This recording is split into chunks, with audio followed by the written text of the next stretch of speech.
Israel ने Gaza में फिर से हमले शुरू कर दिए हैं।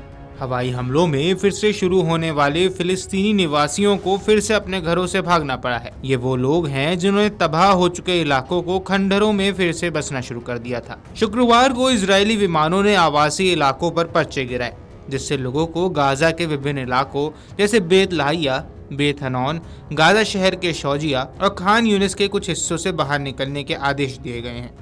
इजरायली सेना ने शुक्रवार को दावा किया कि उन्होंने हमास के सैन्य खुफिया विभाग के प्रमुख को ढेर कर दिया है। इजरायली सेना ने कहा कि गुरुवार को दक्षिण गाजा में एक हमले में हमास के सैन्य इकाई के खुफिया विभाग के प्रमुख ओसामा तबाश की मौत हो गई है। तबाश हमास के सर्वेलेंस और हमलावर यूनिट का प्रमुख था। हालांकि अभी तक हमास की तरफ से इसे लेकर कोई प्रतिक्रिया सामने नहीं आई है। जर्मनी, फ्रांस और ब्रिटेन के विदेश मंत्रियों ने शुक्रवार को गाजा में तुरंत युद्ध विराम की मांग की।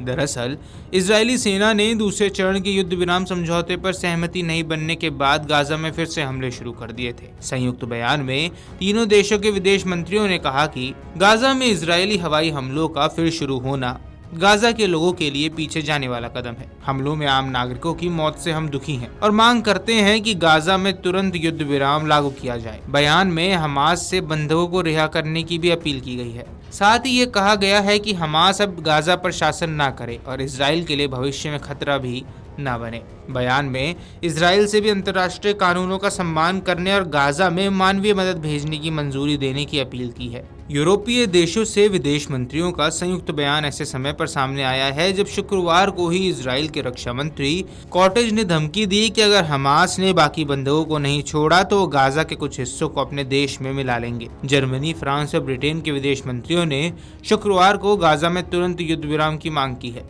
दरअसल इजरायली सेना ने दूसरे चरण के युद्ध विराम समझौते पर सहमति नहीं बनने के बाद गाजा में फिर से हमले शुरू कर दिए थे। आपको बता दें कि इजराइल ने गाजा को आंशिक रूप से अपने देश में मिलाने की धमकी दी है।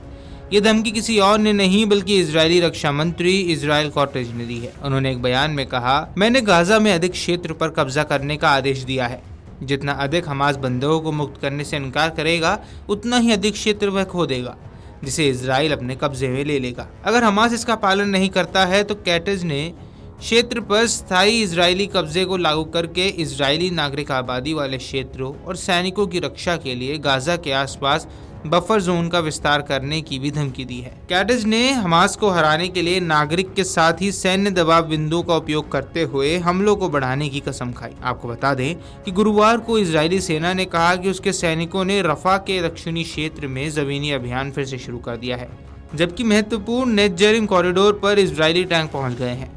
हमास के स्वास्थ्य मंत्रालय के अनुसार इजरायली हमले शुरू होने के बाद से 3 दिनों तक अब तक 504 लोग मारे गए हैं, जिनमें 18 वर्ष से कम उम्र के 200 किशोर और बच्चे शामिल हैं।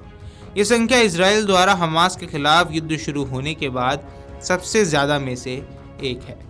Video desk amarujala.com।